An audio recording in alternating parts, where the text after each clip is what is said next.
Hello YouTube and welcome back. It's me, Fruit Guru, and I hope you're all taking care of yourselves. I hope you're enjoying the grind.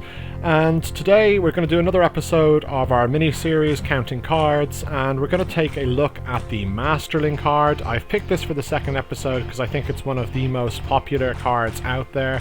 It's used in an awful lot of builds, and it's just a great filler all round.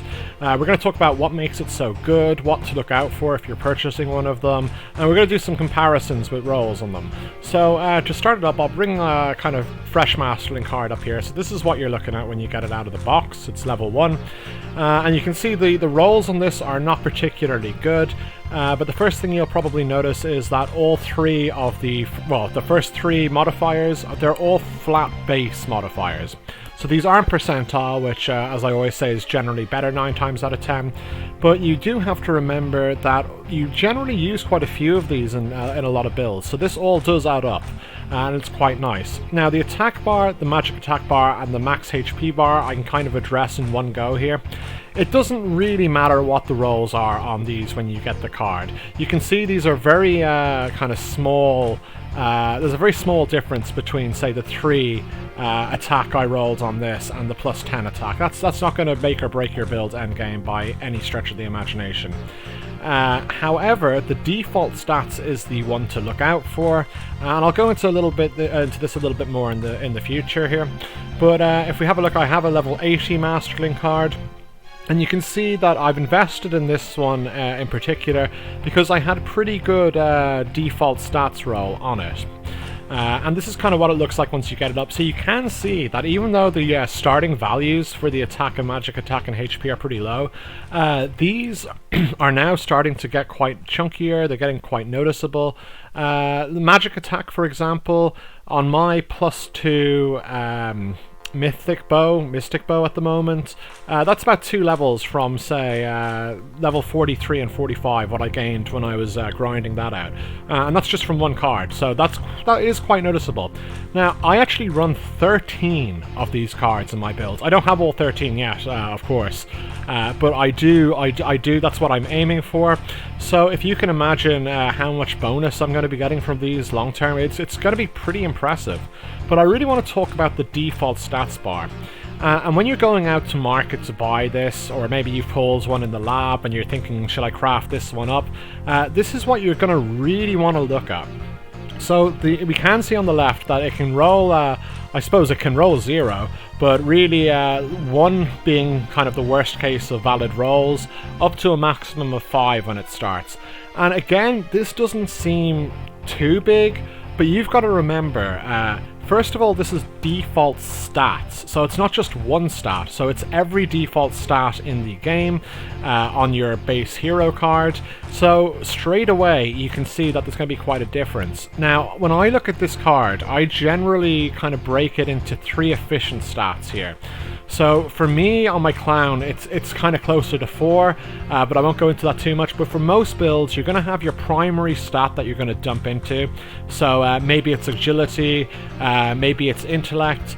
Then you're going to have your kind of secondary stats. So maybe if you're like building a dex based kind of archer or something, you're going to want then the agility to go with that. So that would be your secondary stat that benefits you. And then of course, health. Health is always good no matter what you play. It's always nice to have that. So you're basically, no matter what you're rolling, if you're using one of these, you're going to gain at least 3 very, very beneficial stats. And because you're getting 3, straight away you can see here that basically, just without even leveling this card up, if you're running a good few of these, the modifier on your default stat bar is actually going to have quite a big impact on your character. So I'm going to hide these away for a second now, and I'm going to bring up oh god, sorry, I always struggle with this part. I'm going to bring up what I consider to be like a perfect rolled Masterling. So we don't care about the top 3 stats again, this is just the default ones. So in my build, as I said, I require 13 of these. Now if I was to get a 5 out of 5 just starting, that's 65 points. from all my cards in my gear to all my stats. And as I mentioned, we do kind of have the rule of the 3 primary stats, and you can see straight away, without even putting any levels into these cards, I'm getting 195 points spread out through those 3 stats, which is huge. I mean, if you think about the transcending, we can get a max of 500 points from that. So this is really, really big. And then I want to compare this to, say, like a really bad, like say you went to market and you didn't kind of do your research and you just bought any Masterling, and maybe like they were all like 1 or whatever. Worst case scenario for my build here. My max starting stats would be plus 13, obviously 1 point per card, and altogether my 3 primary stats would only be getting a benefit of 39 between them. So that is a big difference. Now the reality here is that you're not going to go to market and you're not going to buy like cards with all the same stats. You're not going to get every Masterling card for your build with perfect plus 5. Not yet anyway. I mean, over time, sure, maybe. And you're probably not going to get really unlucky and be only able to get access to Masterlings with 1 default stat. Plus 1. So I mean, don't take these numbers as gospel. It's just an example of the kind of best case scenario in this situation versus the worst case scenario in this situation, but it does matter. So you really are going to want to kind of be careful with what you buy here. Now the good news is this is only a 3-star card, so it's actually fairly common, and because I needed so many of these, one of the biggest mistakes I think I made with my Nyan when I was starting out was if I saw these in the secret shop, I just bought them.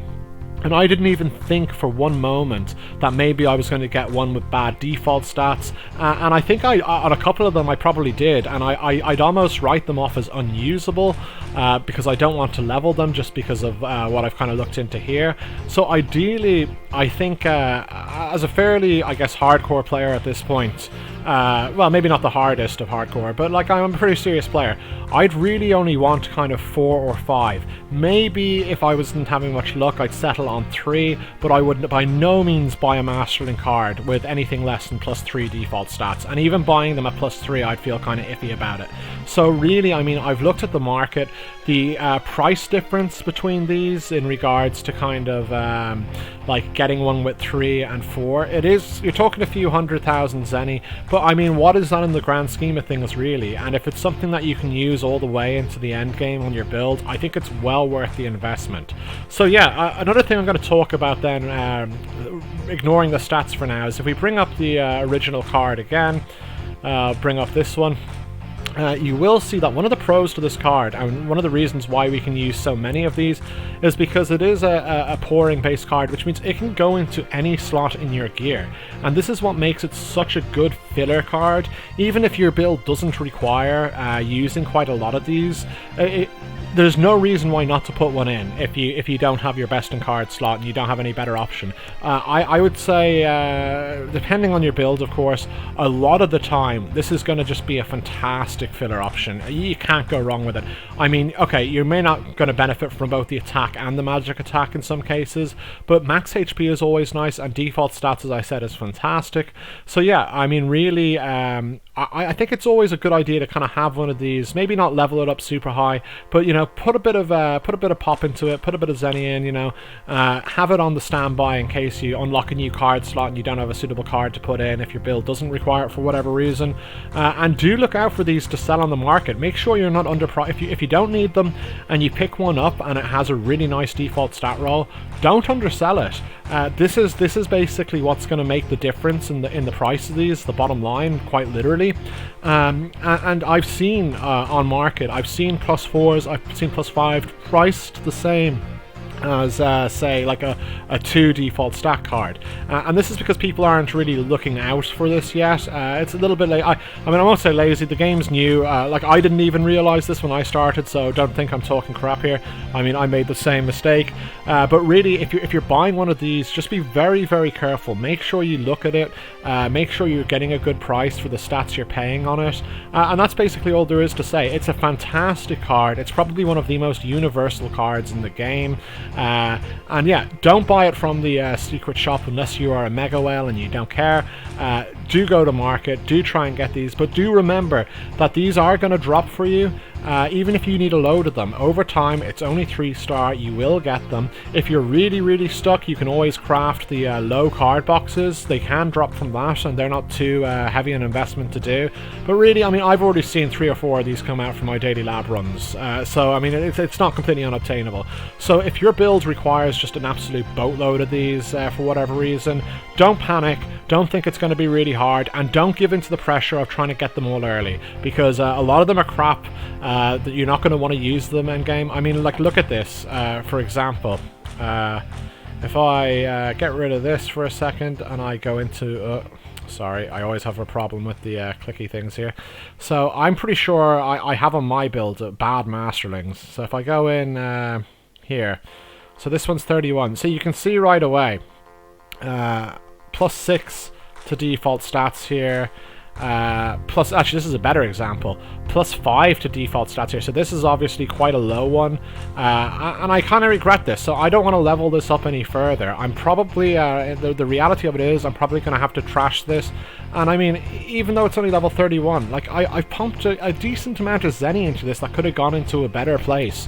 The card tickets I'm not too worried about, because the low ones of those are just so easy to farm.